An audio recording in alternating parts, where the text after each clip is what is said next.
აი ტრამპის პოლიტიკაზე მინდა კითხოთ.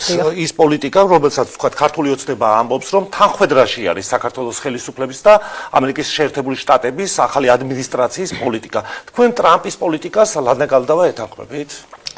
მე ვეთანხმები ამერიკის შეერთებული შტატების მუდმივ მხარდაჭერას საქართველოს მიმართ. ის რაც ქონდა სტრატეგიული პარტნიორობის ფარგლებში, ძალიან დიდი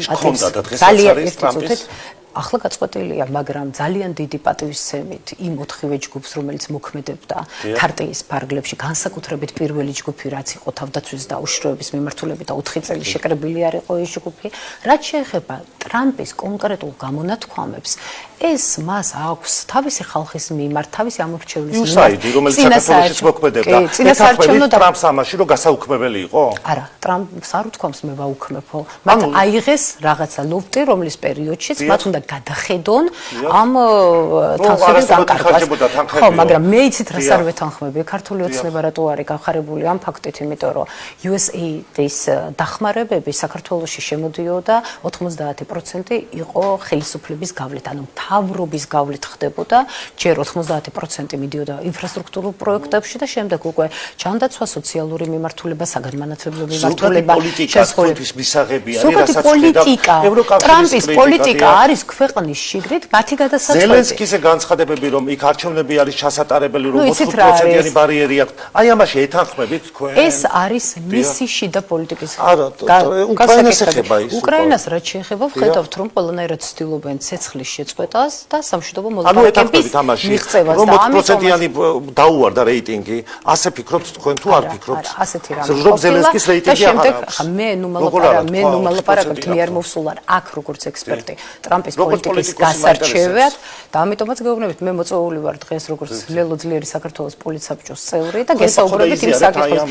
მე ვიზიარებ ამერიკის შეერთებული შტატების ურყევ მხარდაჭერას საქართველოს ტერიტორიული მთლიანობის და სუვერენიტეტისადმი, ოკუპირებული ტერიტორიების არაღიარების პოლიტიკისადმი და მე მიმაჩნია, რომ ამერიკის შეერთებული შტატები დარჩება საქართველოს ερოვნული ინტერესების მუდმივი მხარდამჭერი. ამერიკის შეერთებული შტატების პრეზიდენტი რა განცხადებებსაც აკეთებს, მე დარწმუნებული ვარ, რომ ყველანაირად მიაღწევენ სამშვიდობო შეთანხმებას, რომელსაც ალტერნატივა არ ექნება.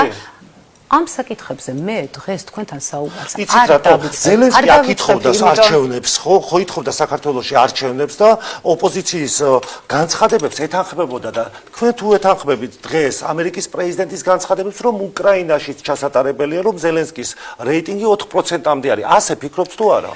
ზელენსკის რეიტინგი ჩანს ზელენსკის მთელს მსოფლიოში დახვედრებით და იმ მხარდაჭერით, რაც არის.